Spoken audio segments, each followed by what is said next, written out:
Olá pessoal, espero que estejam todos bem. Hoje vamos iniciar a aula número 15 da nossa disciplina Máquinas Elétricas para o curso técnico de Mecatrônica.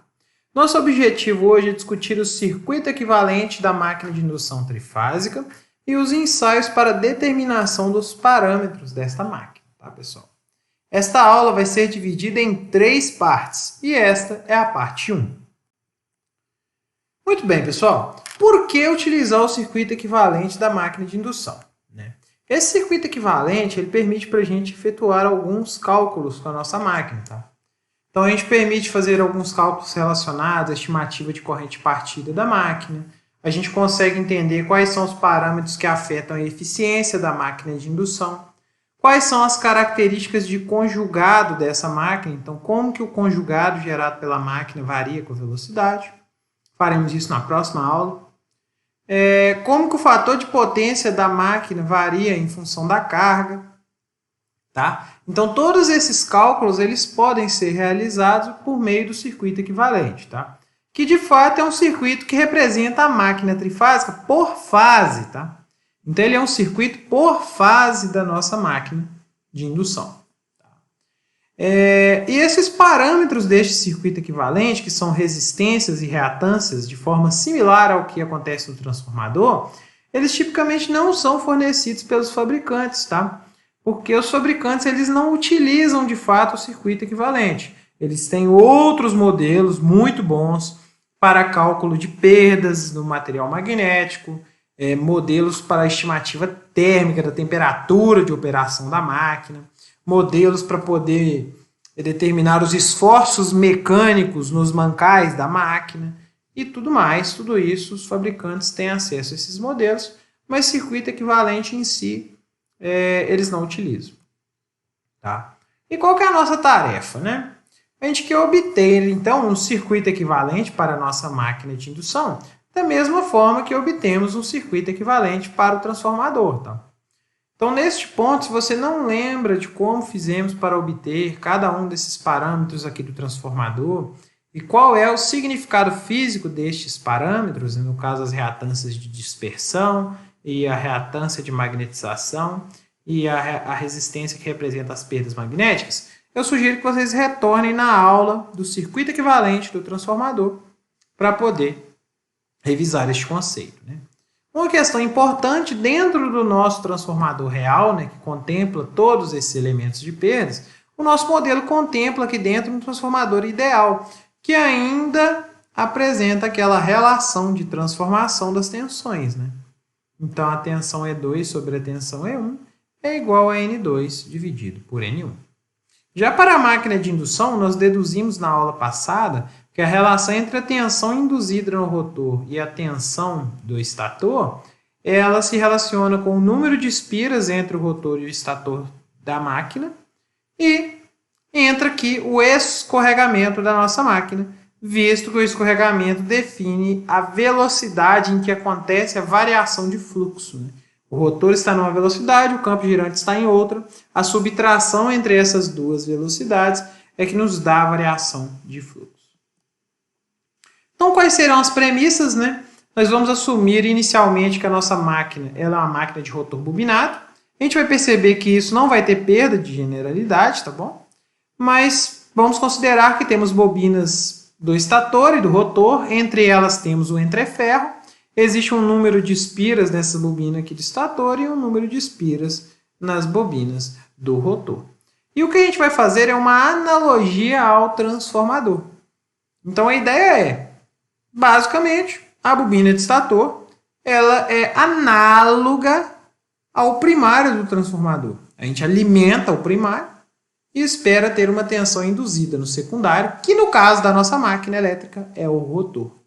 Então, é uma analogia pensando, né, que o princípio é muito parecido. A gente alimenta uma bobina com corrente alternada que está dentro de um circuito magnético que acopla essa primeira bobina magneticamente com a segunda bobina. Então, é muito análogo ao transformador, certo? Desta forma, o circuito equivalente do nosso estator ele pode ser representado de forma muito parecida com o que a gente vê, tá? para o nosso transformador. Nós teremos uma resistência por fase, que modela a resistência elétrica da bobina do estator, RS, né? O S aqui está denotando estator.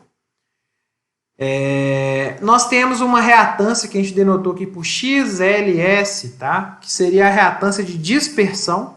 Então, tem uma parte do fluxo, quando a gente alimenta a bobina de estator, que ela não fecha dentro do circuito magnético, mas fecha no ar, da mesma forma que a gente tinha a dispersão do transformador.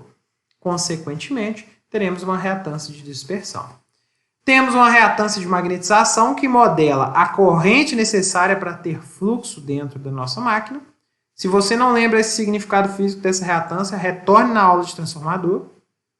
E nós temos aqui essa resistência que modela as perdas magnéticas que nós teremos ali na nossa máquina. Perdas magnéticas essas que são representadas pela histerese e pela perda pelas correntes parasitas ou correntes de Foucault. Tá? O que eu tenho que chamar a atenção aqui para vocês, né? A frequência dessas correntes aqui, ó, todas representadas no circuito equivalente, é a própria frequência da alimentação.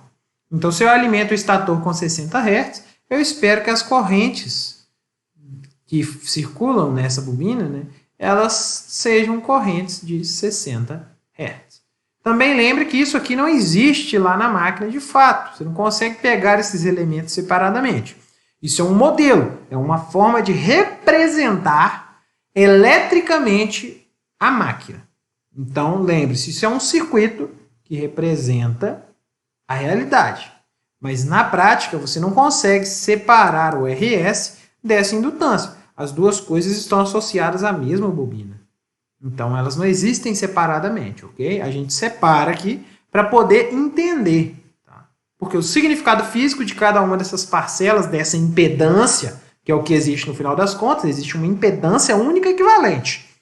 É o que, se a gente jogar uma corrente e medir, jogar uma tensão e medir a corrente, a gente vai ver o efeito da impedância. A gente não vai conseguir ver o efeito separado só da resistência, da indutância, da resistência de Pedro no ferro e nas outras. A priori, não. Então, espero que isso tenha ficado claro. E qual que é a diferença, então, já que esse negócio é tão parecido com o transformador, tá? A principal diferença está na corrente de magnetização, pessoal. Se a gente lembrar, lá nos transformadores que têm uma qualidade ruim, eles vão ter correntes de magnetização de 5%. É tipo o máximo para um transformador que você vai encontrar é em torno de 5%. Já em máquinas de indução, a corrente de magnetização pode chegar até 30%, quase 1/3 da corrente nominal. Então, para um transformador, isso seria absurdo, mas para uma máquina de indução, isso não é. A gente requer uma corrente de magnetização muito maior. Para tentar entender isso, a gente tem que olhar aqui para a nossa máquina de indução, né, para o circuito dela, e identificar qual que é a diferença disso para um transformador.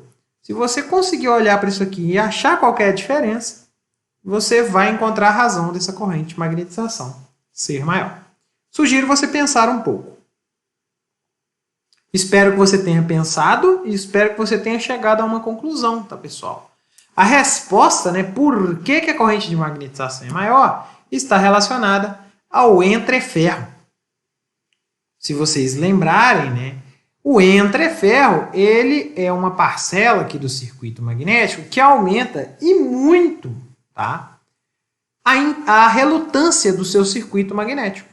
Consequentemente, se nós quisermos obter o mesmo fluxo magnético dentro da nossa máquina, tá?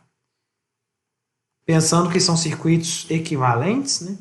Para o transformador, eu vou precisar de uma força magnetomotriz muito menor do que no caso do motor de indução.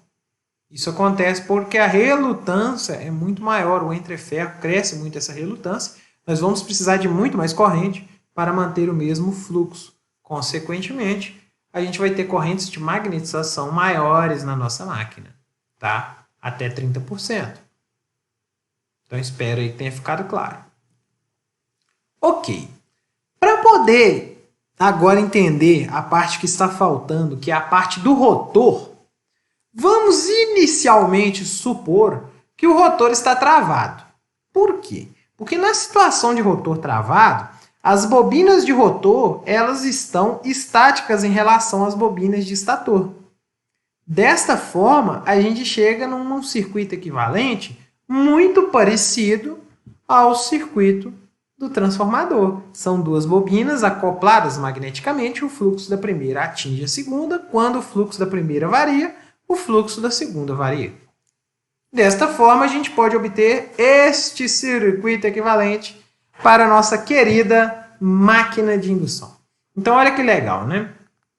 Quando a gente tem a operação com rotor travado, a frequência induzida no rotor é exatamente a frequência do estator. Lembre daquela expressão, né? A frequência induzida no rotor é escorregamento vezes a frequência aplicada no estator. Só que estamos com o rotor travado. Com o rotor travado, isso quer dizer que o escorregamento vale 1. Desta forma, nessa situação de rotor travado, a frequência de rotor é igual à frequência de estator. Faz sentido, né? Porque é análogo ao transformador. Além disso, a tensão induzida no rotor, né? Com o rotor bloqueado, esse RB vai indicar rotor bloqueado, é igual ao escorregamento, que vale 1, multiplicado pela relação de espiras entre estator e rotor, vezes a tensão aplicada no estator. Então, a nossa tensão induzida no rotor com o rotor bloqueado depende apenas da relação de espiras. Então, olha que legal, nós podemos pensar que nós temos um transformador ideal, ele tem uma relação de espiras, número de espiras de estator para número de espiras de rotor. Nós temos o circuito do primário, né, que seria o circuito do estator, contempla a dispersão do estator, resistência do estator, uma resistência que modela a perda magnética na máquina inteira e a reatância de magnetização que modela a corrente de magnetização da máquina inteira. E o rotor? Se a gente lembrar, o rotor tem lá uma gaiola de alumínio. Aquela gaiola de alumínio ali, com certeza, vai ter uma resistência. Claro, né, se for uma máquina de rotor bobinado, ela vai ter uma bobina, que também vai ter uma resistência elétrica, e aquilo também tem uma indutância associada. Por quê? Porque parte do fluxo que a gente tem ali no rotor, as correntes que circulam no rotor geram um fluxo, e parte deste fluxo, ele inevitavelmente ele se fecha no ar. Então, ele não fecha diretamente no circuito magnético. Tem um fluxo, por exemplo, que a gente chama ele de fluxo ali de cabeça de bobina, de cabeça do rotor ali, né? Que seria naquele anel do rotor, a gente pode ter um fluxo que faz isso. Ele gira aqui dentro desse anel. E, consequentemente, ele não fecha o circuito magnético principal, né, que está acontecendo aqui no meio do rotor.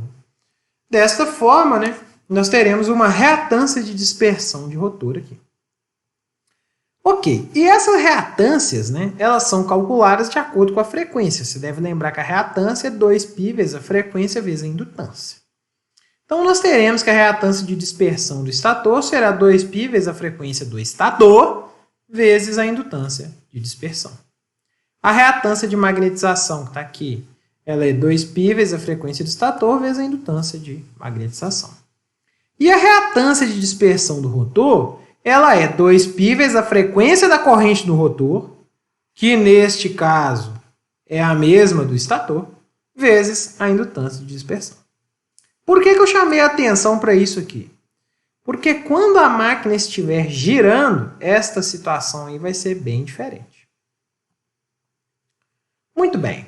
Como que seria o caso geral, né? Ou seja, com o rotor em movimento. O rotor pode estar em movimento. Nesse caso geral, pessoal, nós teremos que a tensão aqui, ó, induzida no rotor, ela será dada por escorregamento vezes a relação de espiras vezes a tensão do estator. A gente acabou de definir esta tensão como a tensão induzida no rotor com o rotor bloqueado. Então, eu cheguei nessa conclusão. Para um escorregamento qualquer, a tensão induzida no rotor será escorregamento vezes a tensão induzida com o rotor bloqueado. Um detalhe é que a frequência é diferente. Tá?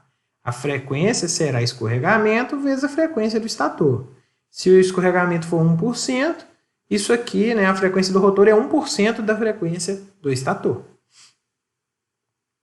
E a reatância do rotor? Ela é 2π vezes a frequência do rotor vezes a indutância lá do rotor, né? Consequentemente, nós teremos um escorregamento vezes frequência do estator. Espero que tenha ficado claro essa parte. Por enquanto, só estamos brincando com as equações, né? Agora, vamos analisar o circuito de rotor. Numa situação qualquer, o circuito de rotor ele apresenta uma tensão induzida, que é escorregamento vezes a tensão induzida no rotor com o rotor bloqueado. Nós temos uma indutância, que é 2π vezes o escorregamento vezes a frequência da rede elétrica vezes a indutância de dispersão do rotor. E nós temos a resistência de rotor. Até aí tudo bem. Se eu tentar calcular a corrente do rotor, nós teremos esta expressão. Tensão dividido por impedância. Se eu apenas passar esse S dividindo, nós chegaremos nesta expressão. Então, eu deixei a tensão de rotor bloqueado aqui em cima, passei o escorregamento dividindo, ficou resistência de rotor dividido por escorregamento, e J2π, frequência da rede, indutância de dispersão. Então, esta nova equação, ela sugere este circuito aqui do lado. É como se tivesse uma fonte com uma tensão de rotor bloqueado, tem uma indutância aqui, né, cuja reatância está sendo calculada, e nós temos uma resistência que depende do escorregamento. Qual que é a principal diferença desse circuito, que seria o que acontece no rotor de verdade, e esse circuito aqui, que saiu dessa manipulação matemática, ou seja, um circuito que eu acabei de inventar? A principal diferença está aqui na reatância. Note que, nesse caso, a frequência das correntes ela é escorregamento vezes Fs. Então, eu não posso encaixar esse circuito diretamente no circuito de estator. Por quê? Porque a frequência é diferente. O transformador não faz uma mudança de frequência. O transformador ideal, aquele transformador ideal que tem ali no circuito, que eu mostrei anteriormente, ele só faz uma transformação de valor eficaz. Tá? Agora, este segundo circuito, note que a reatância está sendo calculada na frequência de alimentação do estator. Por exemplo, 60 Hz. Desta forma, tá? Este circuito aqui, ele tem um efeito equivalente desse. Esses dois caras são equivalentes. É o que esse símbolo matemático aqui representa, equivalência. Tá? Mas eles consideram circuitos que têm correntes em frequências diferentes. Então, isso aqui é um circuito fictício, é um modelo, né, que representa o que está acontecendo no rotor da nossa máquina. Então, para eu poder considerar uma situação em que nós teremos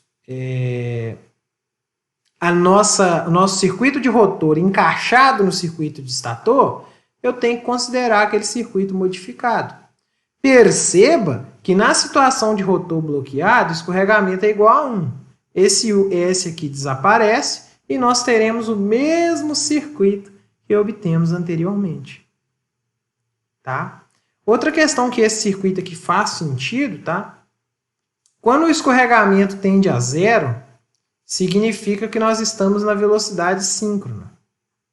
Quando a máquina ela gira na velocidade síncrona, isto quer dizer que não vai ter variação de fluxo, não tem corrente induzida. A corrente induzida no rotor deve ser zero. Note que, se o S tende a zero, RR' sobre S tende a mais infinito. Se uma resistência é infinitamente grande, nós temos um circuito aberto. A corrente de rotor vale zero. Então, note que esse circuito que a gente acabou de inventar, né, ele é matemático, né, bastante abstrato, mas ele permite representar muito bem o que está acontecendo no rotor da nossa máquina. Tá? E qual que é a vantagem, né, dessa corrente, da gente enxergar essa corrente de rotor, né, como uma corrente de 60 Hz? A vantagem é que as ferramentas para análise de circuito de corrente alternada que vocês têm, né, que vocês aprenderam, a priori são empregadas, são mais facilmente empregadas em circuitos que têm uma única frequência. Então a gente poderia fazer as contas do nosso circuito todas usando conhecimentos básicos de circuitos de corrente alternada. Esta é a grande vantagem de fazer esta jogada matemática que acabamos de fazer. Vou chamar a atenção aqui para um outro detalhe, que em muitos materiais vocês vão ver isso, tá? Muitas vezes a gente não representa essa resistência RR sobre S, tá? Muitas vezes a gente divide ela em duas partes, tá? A gente divide ela entre a resistência de rotor e uma resistência que depende do escorregamento, que fica resistência de rotor, 1 menos S sobre S. Mais à frente vai ficar clara a razão de eu fazer isso. A razão principal é porque as perdas que acontecem na resistência de rotor, basicamente são perdas jáulicas nesta resistência. Ela não estava aparecendo aqui antes. E a potência dissipada nessa resistência vai ter outro significado físico. Então eu preferi separar as duas, é muito comum separá-las. Tá. O que eu fiz aqui agora? Basicamente eu tenho a relação de espiras, eu posso referir isso aqui para o primário, né, ou para o estator. Consequentemente, eu chego neste circuito da nossa máquina de indução. Temos uma resistência de estator, reatância de dispersão de estator, resistência de que modela as perdas no ferro, reatância de magnetização da nossa máquina, reatância de dispersão de rotor, e aqui nós temos termos que dependem da resistência de rotor referida ao estator.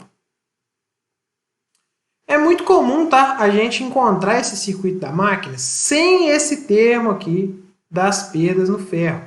A gente vai perceber depois que para máquinas de indução em gaiola de esquilo é um pouco difícil obter separadamente as perdas magnéticas.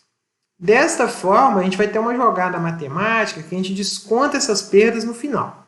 Desta forma, muitas vezes vocês vão ver o circuito da máquina de indução dessa forma, como se essa resistência de perda no ferro aqui, ela não existisse no nosso raciocínio inicial. Muito bem. Vamos olhar o que esse circuito aqui modela então para a gente. Ele modela as perdas no cobre do estator, e ele modela as perdas no cobre do rotor ou no alumínio do rotor. Né? Depende se é um rotor em gaiola de esquilo, se é um rotor bobinado, e vai depender também do tipo de material que você usou. A grande questão é, qual que é o significado físico desse resistor variável? Isso é uma questão interessante, tá? Esse resistor variável, ele basicamente modela a parte da potência que a gente entrega no estator da máquina, menos as perdas. Então, essencialmente, isso aqui vai entregar para a gente a potência que vai para o eixo da nossa máquina. É claro que a gente ainda tem que descontar algumas perdas. Por exemplo, a perda por esterese e corrente de Foucault. A gente tem que descontar as perdas mecânicas. Então, são perdas que não estão englobadas ainda no nosso circuito equivalente. Então, como o significado físico desses dois termos aqui é bem diferente, é interessante para a gente ter esses termos separados no circuito equivalente. E aí vamos nas perdas que não estão modeladas nesse circuito. A gente fala que não estão modeladas aqui as perdas rotacionais e as perdas suplementares. O que são as perdas rotacionais, pessoal? Na nossa máquina, nós temos lá um circuito magnético e com certeza nós teremos, tá, as perdas por esterese e por corrente de Foucault na nossa máquina. Isso já é esperado. Contudo, diferentemente do transformador, o motor é uma máquina rotativa. Então, nós teremos também perda por atrito e ventilação. O que seria isso? As perdas associadas ao atrito com os mancais, que estão representados aqui. E a gente também tem a perda de ventilação, que está associada ao ventilador aqui, que está acoplado ao eixo. o motor gasta energia para poder colocar aquele ventilador em movimento. Tem um detalhe, tá? Que essas duas perdas, principalmente para motores em gaiola de esquilo, não é trivial obter essas perdas separadamente, tá? Não é trivial obter essas perdas separadamente. Contudo, a gente pode definir as perdas rotacionais, tá? E essas perdas rotacionais vão ser uma soma da perda magnética com a perda por atrito e ventilação. E a perda rotacional, ela é bem mais fácil de ser medida. Então, isso facilita muito a nossa vida. A gente vai perceber que para cálculos de eficiência do motor e tudo mais, saber o valor dessa perda rotacional é mais importante do que saber esterese, Foucault e atrito e ventilação separadamente. Tá? Além disso, a perda rotacional ela não está modelada no circuito equivalente. Então, da potência que tem aqui nesse resistor, que seria a potência entregue para o eixo, né, que é feita a conversão eletromecânica, a gente tem que descontar as perdas rotacionais. Tá? Outro ponto legal sobre as perdas rotacionais, que é uma aproximação muito importante. Tá? Tem uma questão legal que a primeira é a seguinte. Perda rotacional ela é a soma da perda por esterese corrente de Foucault e a perda por atrito e ventilação. A perda por atrito e ventilação, se a gente plotar um gráfico dela, né, em função aqui da velocidade, ela com certeza vai aumentar com a velocidade. À medida que a velocidade aumenta, mais difícil é colocar o rotor em movimento, vai ter mais atrito e, além disso, vai ser mais difícil rodar aquele ventilador. Então, as perdas por atrito e ventilação, elas aumentam com a velocidade. Já a perda por esterese e corrente de Foucault, ela tende a cair com a velocidade. Para você entender por que isso acontece, basta você lembrar que uma parcela importante aqui da perda por esterese e corrente de Foucault acontece no rotor. E qual que é a frequência das correntes no rotor? A frequência das correntes no rotor é escorregamento vezes a frequência do estator. Além disso, lembre que as perdas por esterese e corrente de Foucault aumentam com a frequência. Né? Vou colocar F e F ao quadrado, né? Porque a perda de Foucault ela é mais ou menos proporcional à frequência ao quadrado, a perda por esterese mais ou menos proporcional à frequência. Só que quando a velocidade aumenta, o escorregamento diminui. Então a frequência diminui, a perda diminui uma parcela dela. Conclusão. Perda por esterese corrente de Foucault tende a diminuir com a velocidade. Quando você somar as duas, tá? Essencialmente, a gente pode aproximar que teremos uma perda aproximadamente constante. Isto é, a perda rotacional não vai variar muito com a velocidade. Tá? A gente vai ver também que essa perda rotacional a gente vai conseguir estimar ela quando a nossa máquina estiver a vazio, ou seja, a nossa máquina está sem carga no eixo. Tá? E é uma aproximação aí bastante razoável aí para estimativas aí de eficiência e outras características da nossa máquina elétrica. Tá bom? Se seu objetivo for modelar as perdas com a precisão de 0,0001%, isso aqui não dá certo. Você tem que usar uma metodologia bem mais complexa, tá? Tem várias pesquisas, vários materiais desenvolvidos exatamente para melhorar essa estimativa de perdas. Não é nosso objetivo, ok? Então, a gente vai considerar aqui que as perdas rotacionais são essencialmente constantes. Ok. Agora vamos aqui para a análise de eficiência, então. Nós temos aqui uma potência de entrada que entra na nossa máquina. E essa potência de entrada, parte dela é dissipada dessa potência, dessa energia potenciativa, em calor aqui nessa resistência. Então teremos uma perda na resistência do estator. Chegaremos aqui nesse ponto do circuito equivalente. A potência que chega aqui, a gente costuma denominar ela potência transferida para o rotor ou potência no entreferro. É um nome bonito que a gente dá para essa potência depois que a gente desconta, né, essa perda na resistência do estator. Depois, a gente desconta a perda na resistência do nosso rotor. Teremos a potência desenvolvida. Note que a potência desenvolvida é a própria potência consumida por esse resistor. Então, esse resistor modela essa potência desenvolvida, que é a potência que vai virar, né, a priori, né, em teoria, né, ela vai ser transformada em energia mecânica. Só que para tal, nós ainda temos que descontar as perdas por esterese e corrente de Foucault e perdas por atrito e ventilação, que são, de fato, as perdas rotacionais. Também vão ter as perdas suplementares, que são perdas adicionais que tem na nossa máquina, devido a não idealidades, caminhos diferentes de circulação de fluxo. Então, existem algumas perdas ali adicionais que elas não necessariamente podem ser englobadas em perdas por esterese e Foucault e perda por atrito e ventilação ali. Tá. Então, tendo aí descontado as perdas jáulicas nos enrolamentos de estator e rotor, a perda por esterese e corrente de Foucault, a perda por atrito e ventilação e essas perdas suplementares, esse pacote final vai estar dentro das perdas rotacionais, né? A gente vai ter a potência útil, que é a potência de fato no eixo da nossa máquina. Tá? Quando você olha a especificação de uma máquina e tem um valor lá em HP, se é um motor de 10 HP, por exemplo, esse HP está associado à potência no eixo. Tá? Aqui na entrada vai ser um pouco mais, porque a sua máquina tem uma eficiência associada a ela. Muito bem, né? A gente pode definir ainda essa eficiência como sendo a potência útil dividido pela potência total ativa que o motor consome, tá? Que é igual a potência útil dividido por potência útil mais as perdas. Tem uma observação importante aqui. Como eu falei, a potência que chega aqui nesse ponto, tá?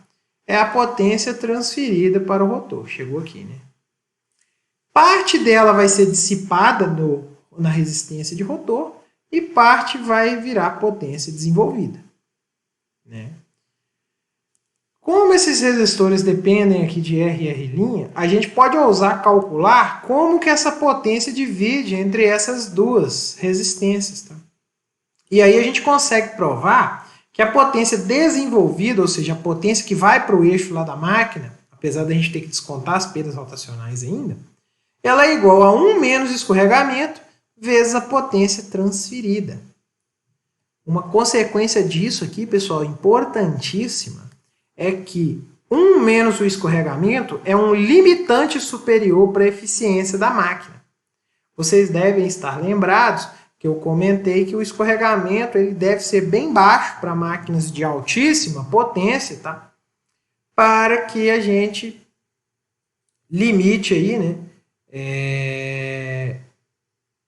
As perdas na nossa máquina, né, e consequentemente a gente tem uma boa eficiência. Né?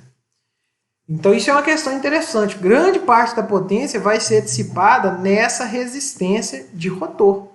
Isso faz com que o rotor aqueça muito, tá? As temperaturas que o rotor vão trabalhar vão ser bem altas, tá? Comparadas com as temperaturas do estator ali, que vão estar limitadas ali a 100 graus, o rotor pode trabalhar a temperaturas mais altas que isso, tá? E este fenômeno que divide, né, a potência entre essas duas resistências, né, e faz com que a eficiência limite nossa seja 1 menos escorregamento, acaba limitando aí a potência de máquinas de indução, porque a eficiência e o projeto térmico da máquina começa a ficar muito complexo, e aí você não consegue construir esse motor. Tá? Então, lembre-se, esse fator aqui, 1 menos escorregamento, que aparece aqui na máquina de indução, que diz que nós teremos sempre uma perda nessa resistência de rotor proporcional ao escorregamento, vai fazer com que máquinas de alta potência tenham que ter um escorregamento pequenininho. Tá? Quanto maior for o escorregamento nominal da sua máquina, pior a eficiência dela. É isso que você tem que guardar no seu coração. Neste ponto, pessoal, eu gostaria de agradecer a atenção de vocês e até a parte 2 da nossa aula.